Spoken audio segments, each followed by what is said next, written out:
I thought my biggest problem was finding the perfect wedding dress until my mother-in-law decided to wear white to my wedding.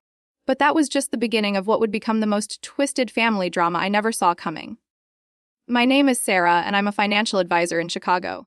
I met my husband David 3 years ago at a networking event. He was charming, successful, and seemed to have his life together. What I didn't know was that his mother Margaret had been controlling every aspect of his life since his father passed away 10 years earlier. Margaret owned a successful real estate company and lived in a massive house in the suburbs. She was the kind of woman who always had to be the center of attention and believed that money could solve any problem or buy any person.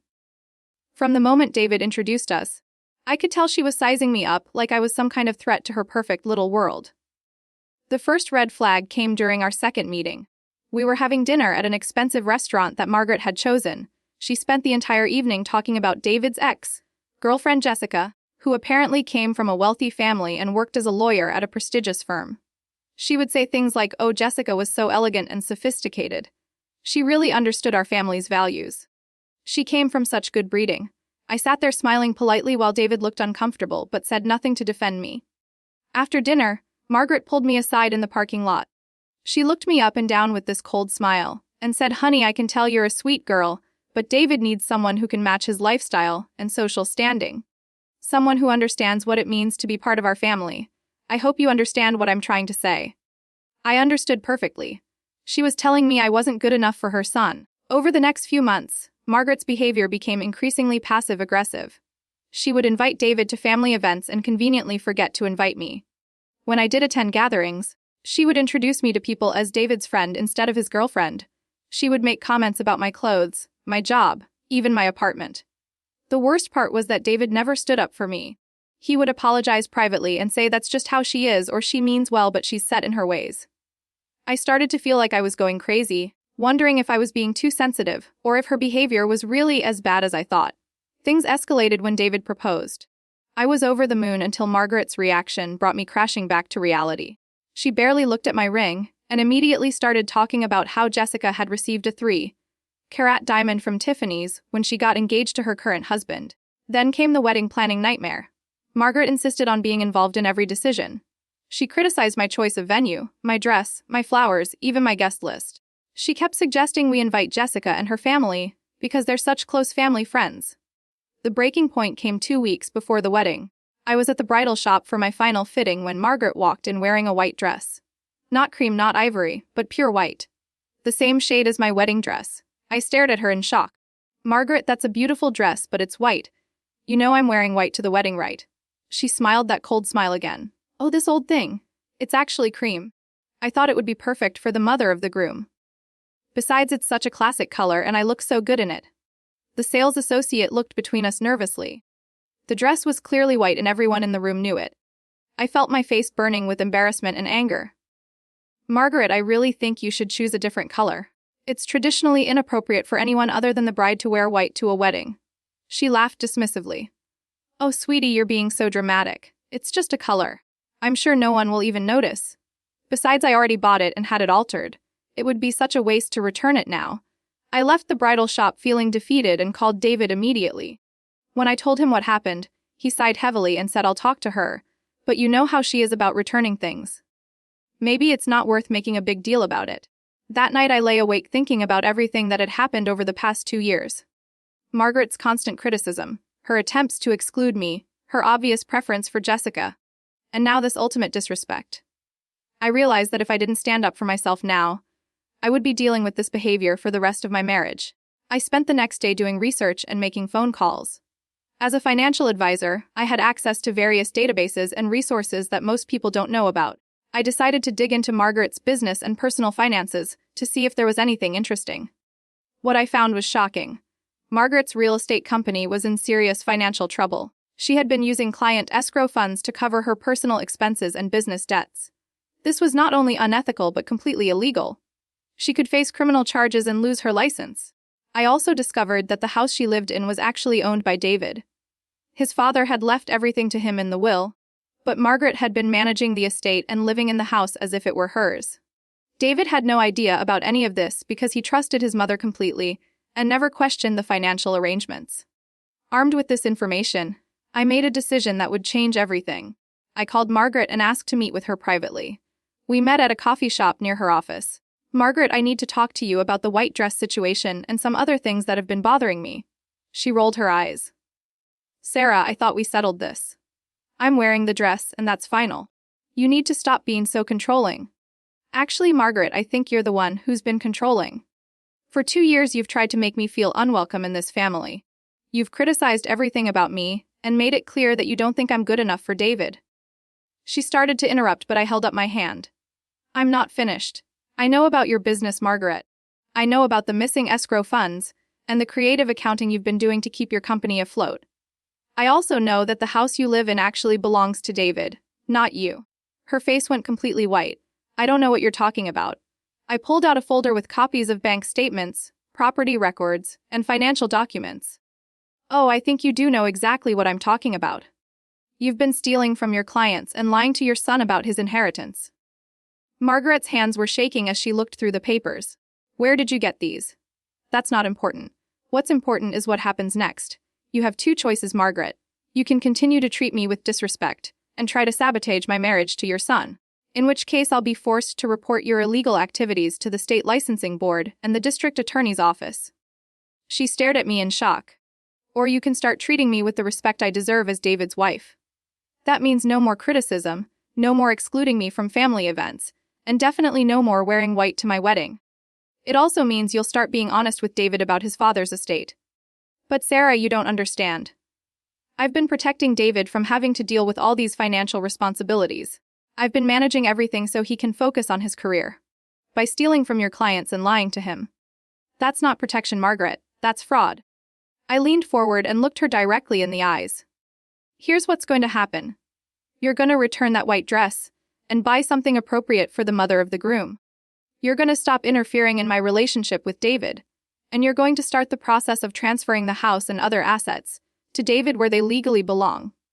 And if I don't, then I'll make sure everyone knows exactly what kind of person you really are. Your clients, your business associates, the state licensing board, and most importantly, David. Margaret sat there in stunned silence for several minutes. Finally, she spoke in a voice barely above a whisper. You're blackmailing me. I'm giving you a chance to do the right thing before I'm forced to expose your crimes. That's more consideration than you've ever shown me. I stood up to leave but turned back one more time. Oh, and Margaret, if you ever try to interfere in my marriage again or treat me with anything less than complete respect, I won't hesitate to follow through on my promise. David deserves to know the truth about what you've been doing, and your clients deserve to get their money back. The wedding day arrived and Margaret showed up wearing a lovely navy blue dress. She was polite to me and my family, though I could see the anger simmering beneath her fake smile. David noticed the change in his mother's behavior, but attributed it to wedding day nerves. During the reception, Margaret even gave a speech about how happy she was to welcome me into the family, and how she could see how much David and I loved each other. It was completely fake, but at least it was respectful. After our honeymoon, I sat David down and told him everything. I showed him all the financial documents and explained what his mother had been doing with his inheritance and her business. He was devastated and angry, not just about the money, but about the lies and manipulation. David confronted his mother immediately. She tried to justify her actions by saying she was protecting him and that she planned to pay everything back eventually. But the damage was done. David realized that his mother had been controlling and manipulating him his entire adult life. We moved Margaret out of the house that rightfully belonged to David. She had to sell her real estate company to pay back the money she had stolen from clients. The state licensing board suspended her license pending a full investigation. Margaret tried to play the victim, telling other family members that I had destroyed her life and turned her son against her. But David stood by me completely. He finally understood that his mother's behavior toward me was just part of a larger pattern of control and manipulation. It took several months for David to work through his feelings about his mother's betrayal. We went to couples counseling to deal with the impact her behavior had on our relationship. David had to learn how to set boundaries with his mother and stop enabling her toxic behavior. Margaret eventually pleaded guilty to misappropriating client funds and received probation and community service. She had to pay substantial fines and restitution. Her reputation in the real estate industry was completely destroyed. She moved to a small apartment across town and got a job working for someone else's real estate company. The woman who had once acted like she was better than everyone else was now just another employee trying to rebuild her life. The most satisfying part was watching David grow as a person. He became more confident and assertive. He stopped apologizing for his mother's behavior and started standing up for what was right. Our marriage became stronger because he was finally able to put our relationship first. Margaret and I have a civil but distant relationship now. She's polite when we see her at family gatherings, but she knows better than to cross the line with me again. She lost her power and influence when her lies were exposed, and she knows I'm not afraid to stand up to her. Sometimes I wonder what would have happened if I had just accepted her behavior and tried to keep the peace. I probably would have spent years feeling miserable and unwelcome in my own family. David might never have learned to stand up to his mother, and she would have continued controlling both of our lives. Instead, I chose to fight back using the tools and knowledge I had available. I didn't let her intimidate me or make me feel small. I gathered evidence, made a plan, and executed it flawlessly. Some people might say I was ruthless, but I prefer to think I was strategic. The truth is that bullies like Margaret only understand strength. She had been getting away with her behavior for years because no one had ever challenged her. David was too afraid of losing his mother's love, and everyone else was too intimidated by her money and status. But I wasn't afraid of her. I saw through her facade and recognized her for what she really was, a scared, insecure woman who used control and manipulation to feel powerful. Once I exposed her secrets, her power disappeared.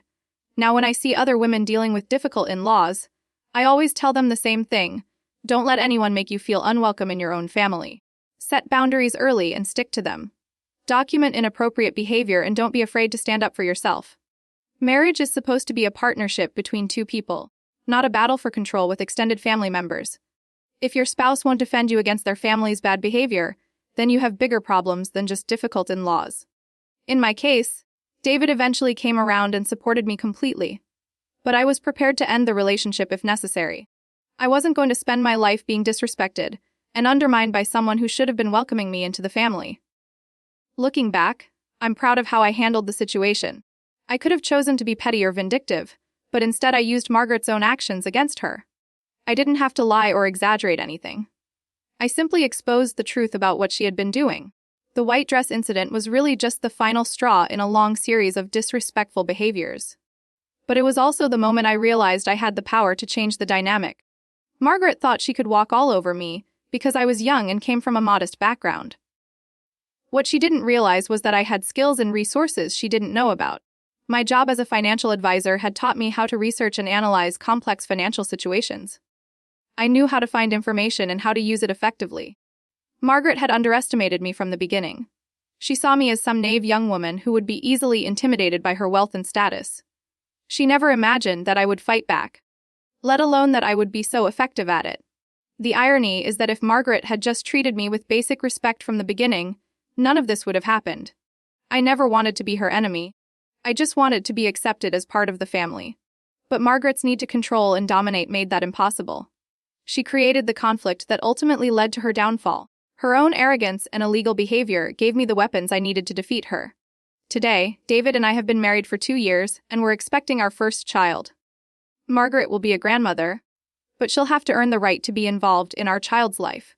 She won't automatically get access or influence just because she's family. We've learned that family isn't just about blood relationships. It's about respect, support, and love. Margaret forfeited her right to be a central part of our lives when she chose control over connection. Sometimes the best way to deal with a bully is to show them that you're not afraid to fight back. Margaret learned that lesson the hard way, and our family is stronger because of it.